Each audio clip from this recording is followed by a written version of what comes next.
أعوذ بالله من الشيطان الرجيم بسم الله الرحمن الرحيم بل تؤثرون الحياة الدنيا والآخرة خير وأبقى إن هذا لفي الصحف الأولى صحف إبراہیم وموسیٰ۔ عزیز طلبہ، السلام علیکم۔ آج کا ہمارا جو درس ہے وہ ہے سورہ اعلیٰ کی آیت نمبر 16 سے لے کر 19 تک۔ تو بلا تاخیر ہم چلتے ہیں سبق کی طرف۔ تو اس کو قرآن مجید کو دیکھنا بھی ثواب ہے، ہاتھ لگانا بھی ثواب ہے، اور سننا بھی ثواب ہے۔ سنے انسان تو کانوں کے گناہ معاف ہوتے ہیں، ہاتھ لگائے تو ہاتھ کے گناہ معاف ہوتے ہیں، اور اگر زبان سے پڑھے تو زبان کے گناہ معاف ہوتے ہیں۔ تو ہر حرف کے بدلے میں 10 نیکیاں ملتی ہیں۔ مثلا با زبر لام بل ہم نے پڑھا ہے تو 20 نیکیاں ہمارے اکاؤنٹ میں چلی گئیں۔ تؤثرون پڑھا ہے، تؤثرون، تو اس میں جو ہے 6 حروف ہیں، تو یہاں ہمیں جو ہے نا 60 نیکیاں ملی ہیں۔ تو یہ کسی چینل پر آپ کو ایسی لطیف قرآن مجید کی محبت پیدا کرنے والے الفاظ اور جملے نہیں ملیں گے۔ وہ آتے ہیں، ہم سے اچھا پڑھاتے ہیں قاری حضرات، لیکن قرآ حضرات، لیکن یہ چیزیں آپ کو بہت کم ملیں گی جو ہمارے پاس دی جاتی ہیں۔ اللہ تعالیٰ قبول فرمائے۔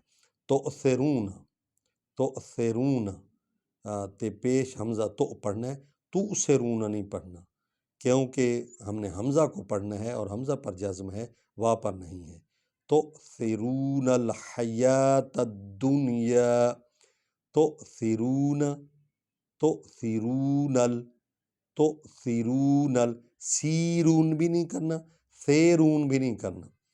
تؤثرون تؤثرون الحیا، حیا، یا کو زیادہ لمبا کرنے کو اس پر کھڑا زبر ہے۔ حیات الدنیا، تد دنیا اس لیے پڑھ رہے ہیں کہ دال پر شد ہے، الف لام کو نہیں پڑھنا، بلکہ ہم نے سیدھا دال کو پڑھنا ہے۔ تا زبر نون، تا زبر دال، تد، دال پیش نون دن، کیونکہ نون پر جزم ہے، اور جزم والے حرف کی کوئی طاقت نہیں ہوتی، وہ پچھلے حرف کے ساتھ مل کر پڑھا جاتا ہے۔ حیات الدنیا، حیات الدنیا، دیکھیں کتنی آسان زبان ہے۔ حیات ہم اردو میں بھی استعمال کرتے ہیں، زندگی، اور دنیا کا معنی دنیا ہے۔ جتنے اسم استعمال ہوتے ہیں ان کے معنی آپ کو آپ خود اردو میں بھی آپ استعمال کرتے ہیں، وہ آپ کو یاد کرنے کی ضرورت نہیں پڑتی۔ جبکہ انگلش میں آپ جائیں تو ہر لفظ کا مختلف معنی ہوتا ہے۔ بل تؤثرون الحیات الدنیا، بل تؤثرون الحیات الدنیا، دنیا، والآخرۃ، آ اس لیے پڑھ رہے ہیں کہ اس پر کھڑا الف ہے، اس کی آواز کو لمبا کرنا ہے۔ والآخرۃ، والآخرۃ خیرون، خیرون، را پر 2 پیشیں ہیں، آگے وا ہے اس پر شد ہے، تو اس کو نون غنہ کرنا ہے اور اس میں ڈالنا ہے، ٹھیک ہے، ادغام کرنا ہے، اس کو کہتے ہیں ادغام، یعنی ایک حرف کو اگلے حرف میں ڈالنا، مدغم کرنا۔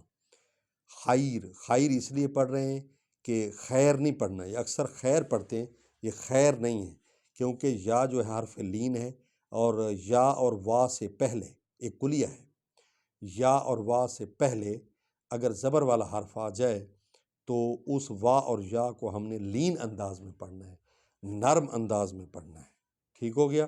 اس لیے ہم اس کو نرم، خیر، خیر، ٹھیک ہے، خیر و ابقا، خیر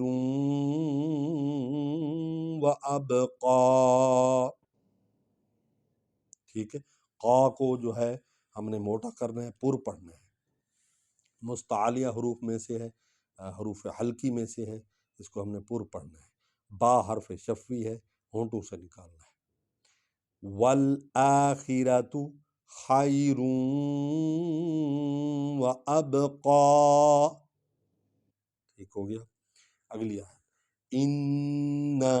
ان اور انا، یہ قرآن میں آپ کو کثرت سے ملیں گے، دو بھائی ہیں، حروف مشبہ بالفعل ہیں، اقامت اور اذان میں بھی یہ کثرت سے استعمال ہوتے ہیں۔ اشہد ان محمد الرسول اللہ، اشہد ان امیر المومنین، اور اشہد ان محمد الرسول اللہ، یہ ان اور انا جو ہے دو بھائی ہیں، یہ قرآن میں کثرت سے استعمال ہوتے ہیں۔ ان، جن کا معنی ہوتا ہے تحقیق، بے شک۔ انا بھی نہیں کرنا، ان ہاذا، ہا کو لمبا کرنا ہے کیونکہ اس پر کھڑا الف ہے، اور ذا کو بھی کیونکہ اس پہ آگے الف ہے۔ ہاذا لفس، فا کو سواد میں ڈالنا ہے، ملانا ہے، یا بھی خالی ہے، الف لام بھی اس پر بھی جزم ہے، تو ہم نے سیدھا سواد پر جانا ہے کیونکہ سواد پر شد ہے۔ لفس صحف، لفس صحف، لفس صحف، لفس، اصل میں یہی مشکل ہوتی ہے زیادہ قرآن پڑھنے والوں کو، بچوں کو ہم نے دیکھا ہے یہی مشکل ہوتی ہے کہ ہم نے جوائنٹ کیسے کرنا ہے، ملانا کیسے ہے۔ لفس صحف، لفس صحف الاولی، اور یہ بھی لطف کی بات ہے کہ اگر آپ صحیح انداز سے قرآن کو پڑھنا اور ملانا سمجھ جائیں گے تو آپ کی سر اور نطق اور جو لہجہ ہے وہ خود بخود خوبصورت بنتا جائے گا۔ جس طرح آپ دیکھتے ہیں کہ قاری حضرات خوبصورت انداز میں کلام پاک پڑھ رہے ہوتے ہیں، ان کی وجہ یہی ہوتی ہے کہ وہ ہر حرف کو اپنے صحیح مقام سے ادا کرتے ہیں، تو اس میں ان کی سر بھی بنتی جاتی ہے، ٹھیک ہے۔ لفظ صحف، لفظ صح، اب سواد کو جو ہے موٹا کرنا ہے، اور ہا کا حلف حلقی ہے، اس کو حلق سے نکالنا ہے، اور حلقی خا بن جاتا ہے یہ۔ لفظ صح، صح، صحف الاولی، لام کو لمبا کرنا ہے کہ اس پر کھڑا زبر ہے۔ او الف پیش وا، او، لام کھڑی زبر لا۔ ان ھذا لفی الصحف الاولی، ان ھذا لفی الصحف الاولی، صحفی، صحفی، صحیفہ کی جمع ہے صحف، صحفی ابراہیم، ابراہیم، ہیم، یہاں آپ سر بنا سکتے ہیں، ابراہیم، یہ سر بن گئی ہے۔ وموسیٰ، وموسیٰ، بسم اللہ الرحمن الرحیم، بل تؤثرون الحیاة الدنیا والآخرة خیر وابقا، ان هذا لفی الصحف الاولی، صحف ابراہیم وموسیٰ، صدق اللہ العلی العظیم۔